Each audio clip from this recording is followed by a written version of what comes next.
Hello dear students, welcome back to my channel physics special. Rotational motion का एक question. An object flying in air with velocity suddenly break into two pieces whose mass are in the ratio 1:5.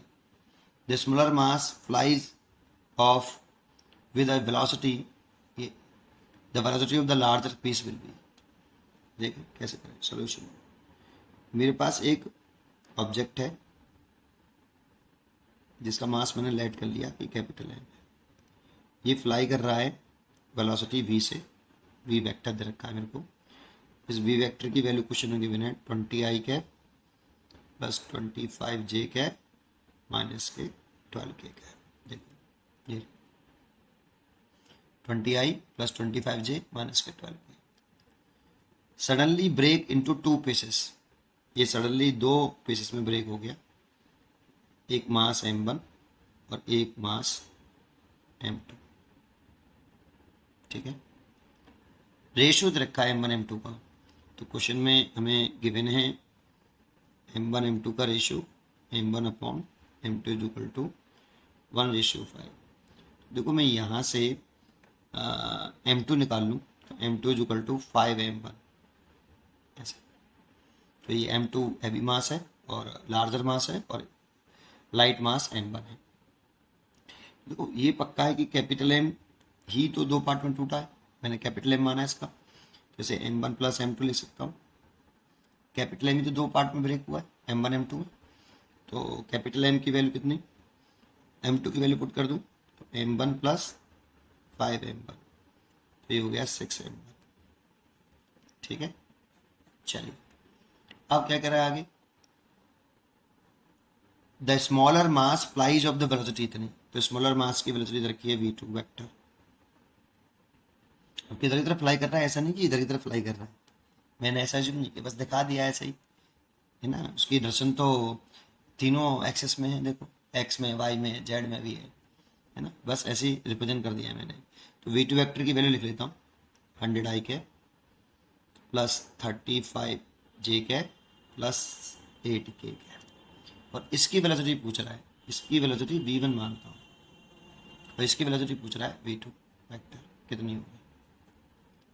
ठीक है, तो देखो इसमें इस object पर जो सडनली ब्रेक हुआ है इस पर कोई एक्सटर्नल फोर्स नहीं लगाया, क्वेश्चन में गिवन नहीं है, और एक्सटर्नल फोर्स 0 है तो इस पूरे सिस्टम का मोमेंटम कांस्टेंट रहेगा according to Newton second law.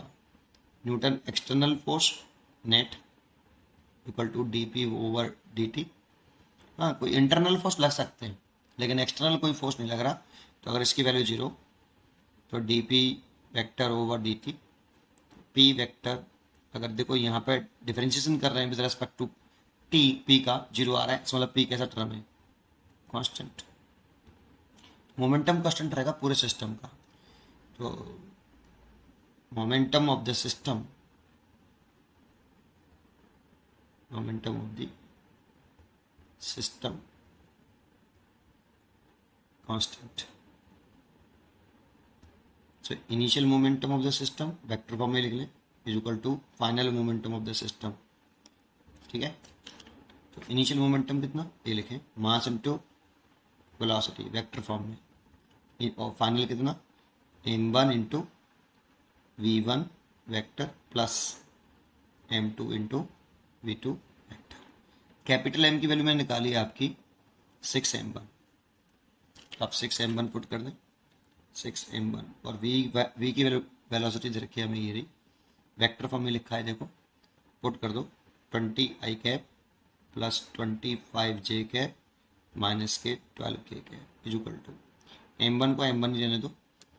v1 vector की वैल्यू देखो ये रही 100i cap plus 35j cap plus 8k cap plus m2 की वैल्यू पुट कर दो, m2 की वैल्यू 5m1, m2 की वैल्यू 5m1 m1 में कन्वर्ट कर लिया मैंने, इसे कट जाएगा m1 से, m1 5m1 और ये v2 वेक्टर मेरे को निकालना है। ठीक है, सबकी वैल्यू पुट कर दी। देखो m1 से m1 कैंसिल, कॉमन लेके नहीं काट सकते हो। अब इसका सब मल्टीप्लाई कर लो, तो ये इसके से मल्टीप्लाई करोगे तो 120 आई कैप, इसके से मल्टीप्लाई कर दोगे तो 6 इंटू 25 150 जे कैप, और इसका समय करेंगे तो 72 के कैप। ठीक है, और इस वाले फैक्टर को देखो आप इस साइड में ले आओ, तो माइनस के 100 आई कैप, माइनस के 35 जे कैप, और माइनस का 8 K cap equal to 5v2 vector.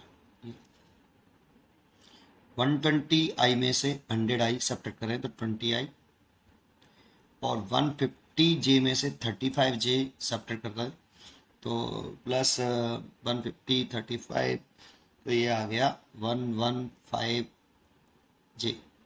तो देखो ये माइनस का, ये भी माइनस का है, तो ऐड हो जाएगा माइनस के 80 के इक्वल टू 5v2 वेक्टर। अब 5 का इसमें डिवाइड कर दो तो v2 वेक्टर निकले आएगा, तो ये तो 4 हो गया, और इसमें करें तो प्लस 23 जे कैप हो गया, और माइनस 16 के कैप। देखो ये आपका आंसर हो गया v2 वेक्टर। तो इसका आंसर हो गया आपका B, B is correct choice. उम्मीद करता हूँ कि आपको ये क्वेश्चन जरूर समझ में आया होगा। पढ़ते रहिए और खुश रहिए। Thank you.